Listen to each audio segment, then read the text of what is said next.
Salut les sportifs, bienvenue sur nos limites triathlon. Aujourd'hui, on s'attaque à un sujet essentiel, mais souvent négligé, la mobilité de hanche et son rôle clé dans vos performances à vélo.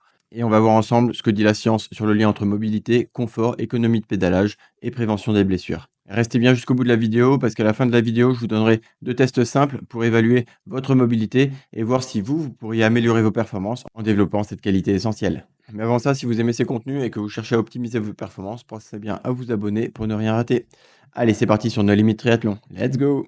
Dans ma dernière vidéo, je partageais avec vous comment j'ai amélioré mes performances de 8 à 9 grâce à une approche globale de la performance combinant nutrition, développement de la mobilité et renforcement musculaire. Si vous ne l'avez pas encore vu, je vous mets le lien ici pour aller la voir directement. Concrètement, dans cette vidéo, je vous montrais que l'amélioration de mes performances s'expliquait en partie par une perte de poids de l'ordre de 3%, qui augmentait d'autant le rapport poids-puissance.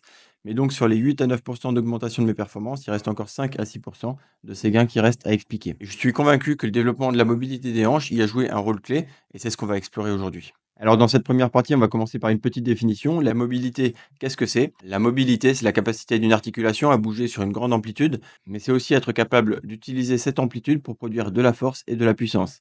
Pour mieux comprendre pourquoi c'est si important en cyclisme, on va s'intéresser à la sollicitation des différents groupes musculaires sur chaque phase du cycle de pédalage. Et là, je m'appuie sur un article de Hug et Durel de 2009 qui ont donc étudié l'activation des différents groupes musculaires lors des différentes phases du pédalage. Pour résumer l'article, lors de la phase de poussée, donc lorsque la pédale passe de 0 à 180 degrés, ce sont principalement dans un premier temps les fessiers qui vont être activés pour permettre l'extension de la hanche, puis ce sont les quadriceps qui vont être impliqués pour permettre l'extension de l'articulation du genou. Et ce sont ces deux groupes musculaires qui vont générer le maximum de force lors du cycle de pédalage. Sur la phase de remontée, de 180 à 360 degrés, ce sont les ischio-jambiers et le psoas-iliaque qui vont permettre la flexion de l'articulation du genou, puis de l'articulation de la hanche pour permettre la remontée de la pédale. Et de façon complémentaire, les muscles qui vont permettre la flexion ou l'extension de la cheville vont intervenir essentiellement sur les phases de point mort haut et bas du cycle de pédalage. Donc concrètement, on voit que sur le cycle de pédalage, il y a un grand nombre de muscles qui vont être impliqués pour permettre l'efficacité optimale du pédalage. Et si la mobilité est limitée, que ce soit au niveau des fléchisseurs ou des extenseurs de hanches, c'est toute la coordination de pédalage qui va être perturbée. Résultat, on va avoir plus de fatigue, moins d'efficacité et un pédalage qui va souvent être centré sur l'utilisation des quadriceps au détriment d'une répartition des forces sur l'ensemble des muscles dont on vient de parler sur le cycle de pédalage. Et alors en triathlon, cette recherche, de mobilité, elle va être d'autant plus importante quand on va rechercher une, position aérodynamique maximale, où là, la flexion de hanche va pouvoir atteindre des angles qui vont jusqu'à 110-120 degrés. Et donc pour optimiser l'efficacité de pédalage, il va falloir optimiser la mobilité pour permettre de générer de la force et de la puissance, y compris à des angles de flexion aussi importants.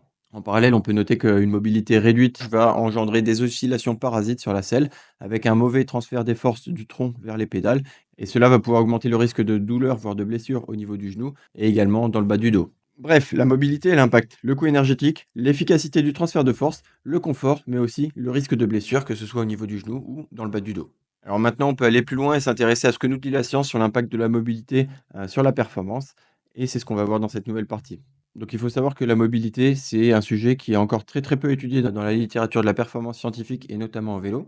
Et on commence tout juste à voir quelques études qui apparaissent et on en a une de 2024, donc de cette année, et qui relie le gain de performance des cyclistes professionnels avec la mobilité des rotateurs internes de la hanche. Et en moyenne, ils ont montré que les cyclistes professionnels ont une mobilité qui est supérieure à celle des athlètes non professionnels de 6 degrés.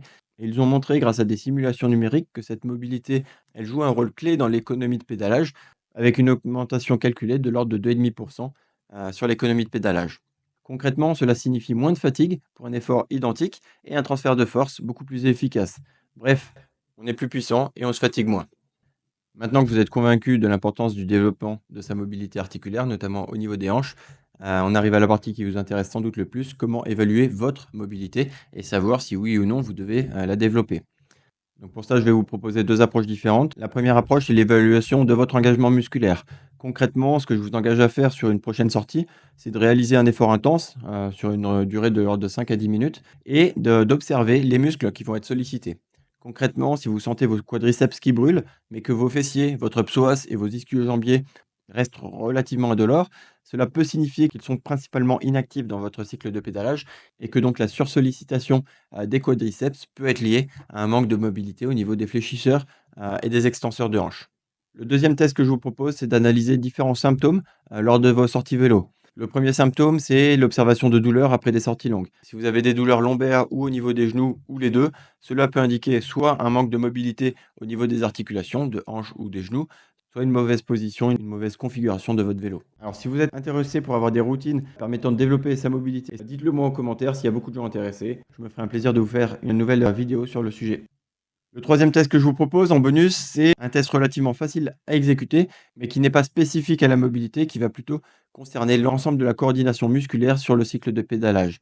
Il s'agit concrètement de faire du pédalage à une jambe et d'observer la fluidité de votre cycle de pédalage, notamment en écoutant d'éventuels bruits parasites à chaque fois que vous passez par un point mort. Alors si vous vous reconnaissez dans ces descriptions, peut-être qu'un travail ciblé sur le développement de la mobilité pourrait vous permettre d'améliorer significativement vos performances à vélo. Voilà, c'est tout pour aujourd'hui. Si vous aimez ces contenus et que vous cherchez à optimiser vos performances, pensez bien à vous abonner pour ne rien rater. Bisous, à bientôt les athlètes. Ciao, ciao!